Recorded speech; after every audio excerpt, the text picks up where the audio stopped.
आज बहुत खुशी का माहौल है कि सहायक आचार्य जो झारखंड में चल रहा है, काफी विवादों का ये नियुक्ति रहा है और हमें बहुत प्राउड मोमेंट है कि आज हमारे स्टूडियो पे हमने खुद इनवाइट किया हुआ है अनिल सर को, जो आपको जानकारी देंगे कि क्या चल रहा है सुप्रीम कोर्ट में, क्या उनका प्लानिंग है, कैसे जो है संशोधित से बाहर हुए अभ्यर्थियों के लिए उन्होंने क्या क्या स्टेप्स लिया हुआ है और पूरी जानकारी आपको जो है अनिल सर आपसे साझा करेंगे। मैं अपने स्टूडियो पे बुलाना चाहूंगा अनिल सर को। Sir please.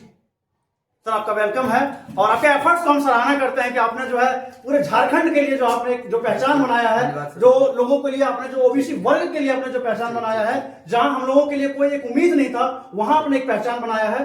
तो ये जो है सारे तमाम झारखंड के जितने भी जो ओबीसी वर्ग के लिए जो आपने इतना बड़ा स्टेप लिया है, सबसे पहले उसके लिए आपको बहुत बहुत तहे दिल से जो है धन्यवाद कि आपने एक जो है एक उम्मीद जगाया है सारे युवाओं के लिए। तो आप जो है थोड़ा साझा करिए कि आपको कितना प्रॉब्लम हुआ इसको, शुरुआती दौर से आपको क्या क्या दिक्कतें आई, क्या क्या आपको प्रॉब्लम्स हुआ, कैसे आप इस चीज को देखते हैं और आगे की क्या रणनीति है और क्या आप संदेश देना चाहेंगे जो संशोधित से बाहर है। जी, शुरुआती दौर पर तो बहुत सारी समस्याएं थी कि कैसे मैं सब लोगों को एक प्लेटफॉर्म पर लाऊं। पहले तो ये बड़ी समस्या थी। पहले मैं लोगों को मोटिवेट किया आप लोगों को कि ये आपकी हक अधिकार की लड़ाई है, आप सारी एलिजिबिलिटी क्राइटेरिया को फुलफिल करते हैं तभी आपका जिला काउंसलिंग हुआ। एक सवाल आपको मैं रोकना चाहूंगा, जो जेटेड है झारखंड जो टेट एग्जाम हुआ है 2016 और 2013 में, बच्चे को जो बच्चे नहीं, ये पूरे जो लोगों के लिए जो एक अफरा तफरी मचा हुआ, मैं आपसे सवाल पूछना चाहता हूं क्योंकि आप ऑलरेडी एक एक्सपर्ट बन चुके हैं सुप्रीम कोर्ट में भी, क्योंकि आपका बहुत ज्यादा आवाज आ ही रहा है और आप बहुत अच्छे से समझते हैं। क्या जेटेड एक एलिजिबिलिटी टेस्ट है? बिल्कुल बिल्कुल, जेटेड एक एलिजिबिलिटी टेस्ट है। इसको सुप्रीम कोर्ट ने पहले भी इस मामले में एक ऑर्डर जजमेंट सुनाया था और इस बार एक recently Chhaya versus state of Maharashtra में क्लियर कर दिए हैं कि ये एक एलिजिबिलिटी टेस्ट है और एलिजिबिलिटी में लिया गया रिलैक्सेशन और एक वो रिजर्वेशन काउंट नहीं किया जाएगा। आपने मेरिट जिस आधार पर बनाए हैं, जैसे मेरिट आपने मुख्य परीक्षा के आधार पर बनाए हैं, मेंस के मार्क्स के बेसिस पर बनाए हैं, तो फिर आप वहां पे किसी प्रकार का रिलैक्सेशन नहीं लिए हैं तो फिर आप एलिजिबल हैं अनरिजर्व के सीट के लिए, बशर्ते आप अनरिजर्व के इक्वल एंड एबव मार्क्स अगर आप स्कोर किए हुए हैं तो आप एलिजिबल हैं अनरिजर्व के सीट पर जाने के लिए। ये क्लियर कर दिया है ऑनरेबल सारे अभ्यर्थी को। थोड़ा सा जो कंडीशन 19 है, जो हमारे नियमावली में जो 19 है, उनको थोड़ा सा आप कैसे देखते हैं? कंडिका 19 में तो बिल्कुल ये स्पष्ट कर दिया है कि जो है हमारा मेधा सूची का निर्माण मुख्य परीक्षा के प्राप्तांक के आधार पर होगा। साथ ही उन्होंने ये भी कहा है कि कोई भी आरक्षित वर्ग के उम्मीदवार अगर अनारक्षित वर्ग के अभ्यर्थी के इक्वल या एबव मार्क्स लाते हैं तो उसका गणना जो है अनारक्षित में किया जाएगा। ये पैरा 19 में उल्लेख है, इसलिए बहुत स्पष्ट शब्दों में। इसलिए हम लोग सभी साथियों से हम ये कहेंगे कि आप लोग बिल्कुल सफल थे, सफल हैं और सफल रहेंगे। साथियों, आप लोगों को ज्यादा अब चिंता करने की जरूरत नहीं है, आप लोगों को न्याय अवश्य मिलेगा, आप सबों की नियुक्ति भी होगी।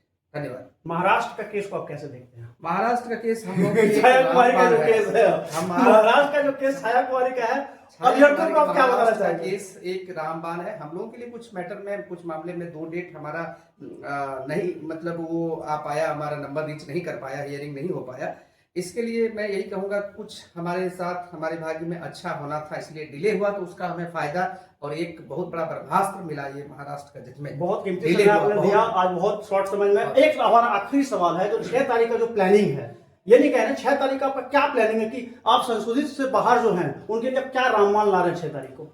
बहुत मजबूत, बहुत ही स्ट्रॉन्ग प्लानिंग है हमारा और 6 तारीख को निश्चित हम उम्मीद करते हैं कि हमारे तमाम वैसे साथी जो संशोधन से बाहर हुए उनको न्याय मिलेगा, हमें पूरा उम्मीद है। एक मैसेज मैं देना चाहूंगा कि जो भी बच्चे अभी तक हमारे अनिल सर को सहयोग नहीं किए हैं, जो जिन लोगों ने भी सहयोग नहीं किया है, क्योंकि ये जो है ये आखिरी, मेरे को लग रहा है कि आखिरी दम है और हम कहते हैं कि अंध भला तो सब भला। तो जिन लोगों ने भी सहयोग राशि जमा नहीं किया है, मैं सबसे पर्सनल रिक्वेस्ट करता हूं कि अंतिम टाइम में भी हम लोग जो है अगर अनिल सर का हाथ पकड़ लेते हैं तो हो सकता है कि 7 तारीख का जो अर्ली मॉर्निंग आपका सुबह होगा वो काफी आपके घर, आपके परिवार, आपके रिलेटिव सबके घर में जो है खुशियां आएगी। क्या लगता है? बिल्कुल बिल्कुल आएंगे और आप सभी जितने लोग हैं जो सपोर्ट नहीं किए हैं वो मुझे सपोर्ट करें ताकि आपका अंत भला तो सब भला हो और ये अंतिम है समझिए। और ये लड़ाई सिर्फ अपने तक सीमित न रखें, आप एक आपके भविष्य की भी लड़ाई है। आज आप प्रभावित थे प्रदीप कुमार से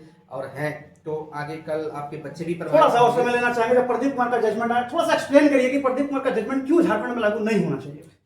प्रदीप कुमार का जजमेंट वहाँ पे अभी सुप्रीम कोर्ट ने उसको उसका क्लैरिफिकेशन दिए हैं। उसको बताया कि 2 स्टेट के संदर्भ में ये जजमेंट था, इसलिए ये झारखंड में नहीं होता है। यहाँ पे जितने भी आरक्षित वर्ग के उम्मीदवार हैं सभी एक ही राज्य के, वो झारखंड के स्थानीय निवासी हैं, इसलिए हम लोगों पर प्रदीप कुमार एप्लीकेबल नहीं होता है। वहाँ पे पहले प्रदीप कुमार क्या था, राजस्थान के स्थानीय निवासी थे और एनसीटी दिल्ली में डीएसएसबी के वैकेंसी में जो टीचर्स की वैकेंसी आई है, वहां पे उन्होंने ओबीसी रिजर्वेशन का मांग कर रहा था, जो कि कोर्ट ने नहीं दिया और वो जायज है।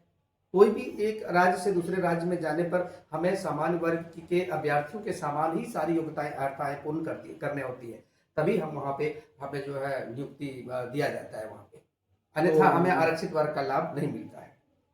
चलिए, और कुछ आपको संदेश देना होगा, जो एक अंतिम जो आप बता सके हमारे संशोधित से बाहर, जो हम आपके लिए संशोधित से बाहर हम मैं बता दूं कि हमारे तमाम सभी साथियों के लिए मैं लड़ाई लड़ रहा हूं।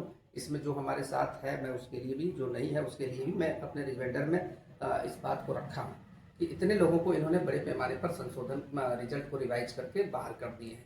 सबसे बड़ी बात है कि सर का सिलेक्शन होने के बाद भी इन्होंने जो है अपना हौसला, अपना जो है एक जुनून, अपना जज्बा सर ने नहीं छोड़ा। उसके लिए सर बहुत तहे दिन से सारे संशोधित के तरफ से हम भी आपको जो है सराहना करते हैं, आपके काम को, आपके एफर्ट्स को जो है हम मानते हैं। और एक बार और आपको धन्यवाद देना चाहते हैं कि आपने छोटा सा एक इंटरव्यू हमारे साथ कंडक्ट किया, हमें भी बहुत गौरवान्वित महसूस किया। धन्यवाद आपका, बहुत बहुत शुक्रिया।